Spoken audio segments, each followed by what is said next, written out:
सत्संगत जी, प्यार से कहना दान निकार जी, प्रेम सांचो दान निकार, प्रेमा ने बोला दान निकार जी। आज अहमदनगर के इस सत्संग में सभी, जहाँ इतने घंटों से इस निराकार, इस परमात्मा की भक्ति के लिए क्या क्या इस जीवन में करना है और किस तरह भक्ति करनी है, वो श्रवण कर रहे थे कि ये निराकार हर समय अंग संग है। अपने जीवन में इसके एहसास के लिए सबसे पहले इसको देखना है, इसको जीवन में उतारना है ब्रह्म ज्ञान द्वारा, और फिर हर समय इसी के एहसास में रहना ही भक्ति है। और फिर वो भक्ति प्यार बन जाती है, हम प्यार बन जाते हैं, फिर हर एक से ही प्यार अपने आप होता है। कैसे अपने जीवन में फिर एक कोई फासला किसी से नहीं दिखता, सभी अपने दिखते हैं। अभी भी चाहे वो संदेश किसी किसी अलग भाषाओं में भी सुना, तो वो एक साथ एक मंच से अलग अलग फॉर्म्स, भाषाएं वो किसी के द्वारा भी दी गई, तो भाव वही कि ये परमात्मा हर एक में है और सबकी अपनी भिन्न भिन्न अलग कल्चर्स, बैकग्राउंड या जो भी एक वजह, स्वभाव हो या कुछ भी जो अलग हर एक को बनाता है, तो अलग होना नफरत का कारण नहीं है। अलग होना एक प्यार का संकेत है कि जितने सब अलग हैं, ये परमात्मा ने पूरी कायनात बना के सभी से एक बराबर प्यार किया, तो फिर हमने क्यों मन में दीवारें बना दी ये नफरत करने के लिए? एक कोई ना कोई वजह खुद ही बना दी। तो हर एक में जहाँ ये परमात्मा है, वो हर एक में देखना परमात्मा असली मायने में भक्ति है कि ये निराकार ने हर एक को बहुत ही सुंदर बनाया है और हर एक के अलग अलग होने के बावजूद ये प्यार से एक्सेप्ट करना हर एक को। तो इसी तरह हम अपने मन को भी और पावन बना सकते हैं। मन में भी फिर वही भाव कि जब इस परमात्मा को जान लिया, इस एक को, तो फिर इसी के बनकर हर एक में इसी के दर्शन हो रहे हैं। एक कला जाना, एक कला माना, एक वा, तो वो बात हर एक के अंदर ही परमात्मा के दर्शन की। और कैसे फिर ये जीवन भी बिल्कुल जिस तरह भक्तों ने जिया है, ऐसा जीवन हम भी जी सकते हैं और हर पल जी सकते हैं। फिर कोई वो वजह नहीं रहेगी कि ये किताबी रूप में सिर्फ भक्तों ने सिखा दिया। नहीं, जो भक्तों ने खुद जी कर दिखाया, चाहे उसको बोलकर भी एक उसको अलग अलग तरीके से अभंगों में या कविताओं में किसी तरह भी माध्यम चाहे लिया हो, पर सबसे पहले भक्तों ने इस परमात्मा को स्वयं अपने जीवन में उतारा, वैसा जीवन खुद जी के दिखाया और ऐसा ही जीवन हमको जीना है। वरना तो इंसान की हालत आज वही है कि ये एक दूसरे पे हम किसी का जीवन देख के कुछ तो बोल देते हैं, कोई कमेंट्स दे देते हैं, या हमें जब पता ही नहीं उनका जीवन कैसा है, फिर भी वो एक कंपैरिजन, एक तुलना, एक अपने आप का ऐसे मानना कि शायद हमारा बेहतर है या ज़्यादा मुश्किल है, दूसरे का आसान है, या फिर कोई ठीक तरह नहीं जी रहा। ऐसे ऐसे अनेकों सोच, और ये सोच फिर सिर्फ एक परायों के लिए नहीं, अपनों के लिए भी आती है। एक छोटा दायरा घर परिवार के लिए भी ये सोच आ जाती है।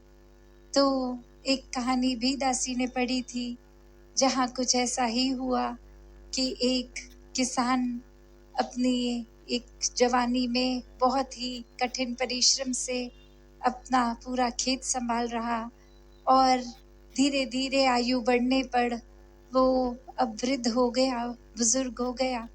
और कैसे जो आगे उस किसान की संतान अब धीरे धीरे वो वही काम संभालने लगी और संभालते संभालते एक अपने पिता का ख्याल रखना भी बोझ लगने लग गया।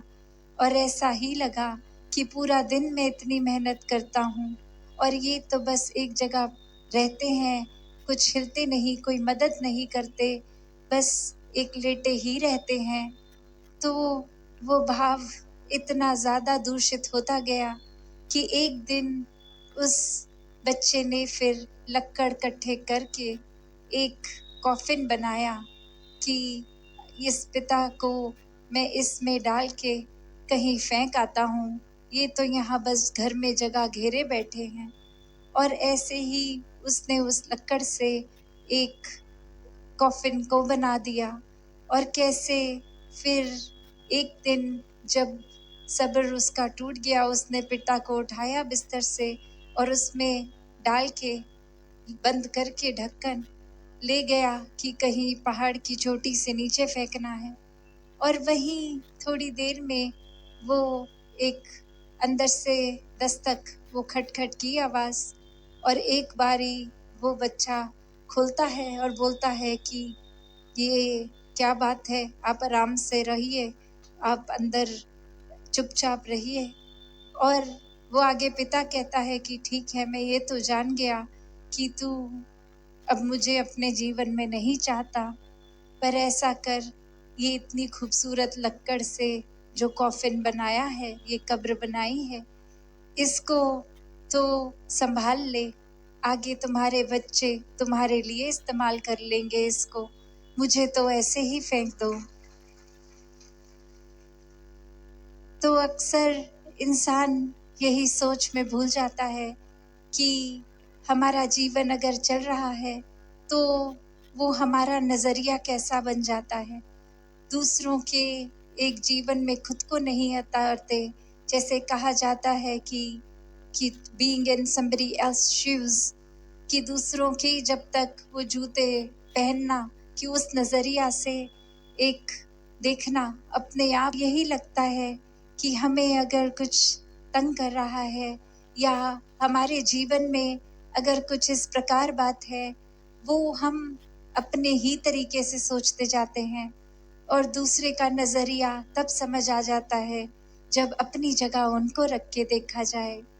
और वही आज इंसानियत में जो ये कमी देखने को आ रही है, वो यही आ रही है कि हर कोई बस अपने तरीके से ही अपने आप को श्रेष्ठ मान के चलता जा रहा है। हर कोई जिस तरह का अपनी विचारधारा है, उसी को सही विचारधारा मान के चलता ही जा रहा है। किसी ने कोई अलग पॉइंट ऑफ व्यू दिया भी तो उसको बिल्कुल ही खारिज करके कि नहीं, ये एक आइडियोलॉजी, ये एक सोच मुझसे मेल नहीं खाती तो ठीक नहीं है। कैसे सब कुछ ही इंसान को अपने अलावा गलत लगता है। एक खुद ही सही, खुद को ही श्रेष्ठता, खुद को ही प्राथमिकता, ऐसा जीवन बना लिया है।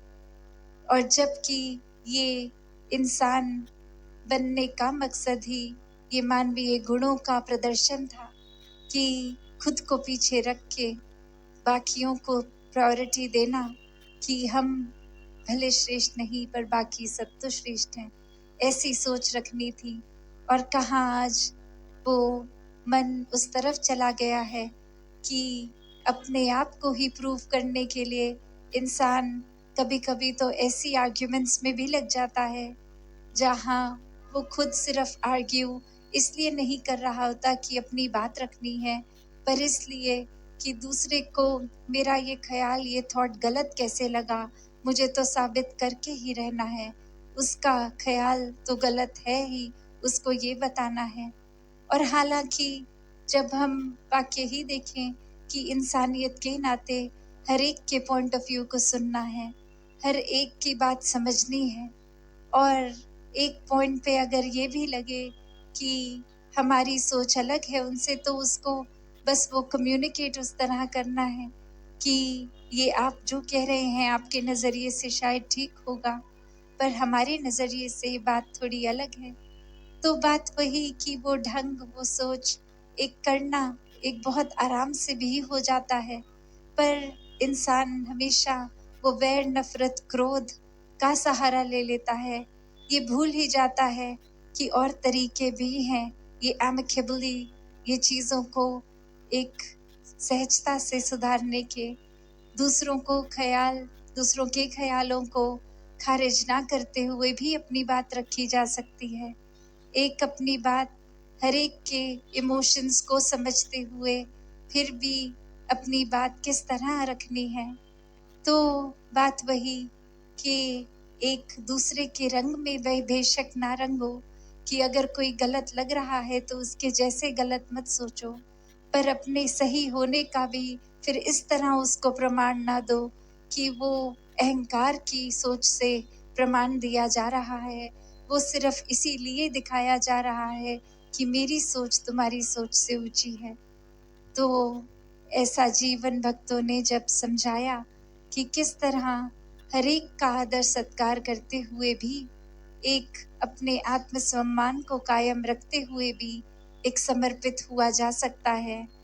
एक परमात्मा ने जब ये शरीर, ये सोच इतनी अच्छी हमें दी, तो उसको दूषित नहीं करना, एक विशाल दिल हो के विशाल सोच रख के हर एक को अपनाते चले जाना है, ताकि फिर अपने जीवन में जहाँ अपना भी हर पल सुधार हो, खुद को भी हम हर पल इंट्रोस्पेक्ट कर सके। एक संतमति के अनुसार जो जो संतों ने कहा, जिस तरह भी ये सत्संग आकर भी जो विचार हमेशा मिलते हैं, एक सोच मिलती है, वो एक शीशे की तरह, एक आईने की तरह है कि वहीं खुद को देख के क्या सुधारना है खुद में पता चल जाता है, और वो फिर किस तरह सुधारना है, वो माध्यम भी सेवा सिमरन सत्संग द्वारा ये निराकार पे ये अपना विश्वास पूरा रखकर करना है। एक सोच भी फिर वो संतमति वाली, एक मनमत की ओर अपने मन मुताबिक नहीं, या फिर क्या संतों की वाणी में से चुनना है, उसको भी अपनी कन्वीनियंस के अनुसार नहीं कि ये बात ठीक लगी तो इसको उठा लो, बाकी संत ने अगर कुछ और भी कहा तो वो छोड़ो। तो वो तो फिर एक कन्वीनियंस की बात है, अपने मुताबिक है। पर भक्ति तो वाकई ही खुद को गंवाने का एक वो भाव है।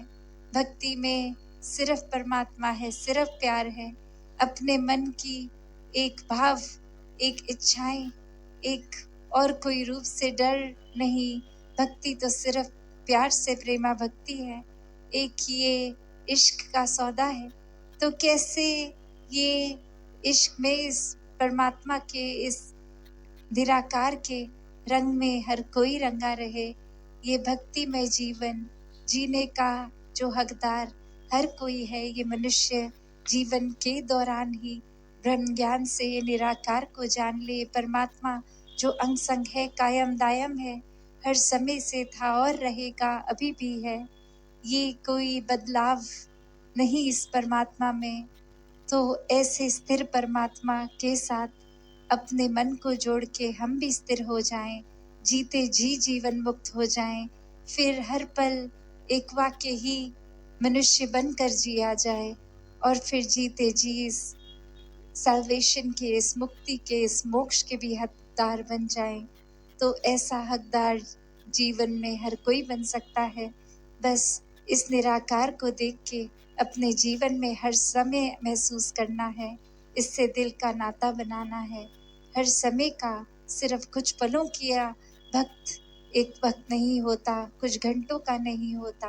भक्त तो हर समय का ही भक्त है, उठते बैठते खाते पीते हर समय ही भक्ति, मन में परमात्मा ही हर समय, हर किसी के लिए ही सोचना, हर किसी के लिए किस तरह और भला किया जा सकता है, कैसे सेवा में खुद को और समर्पित किया जा सकता है मानवता के लिए। तो ऐसे सोचों को ही भक्तों ने हमेशा श्रेष्ठता दी है। तो ऐसा जीवन हर कोई जीता जाए। साथ संगत जी, प्यार से कहना, धन निरंकार जी।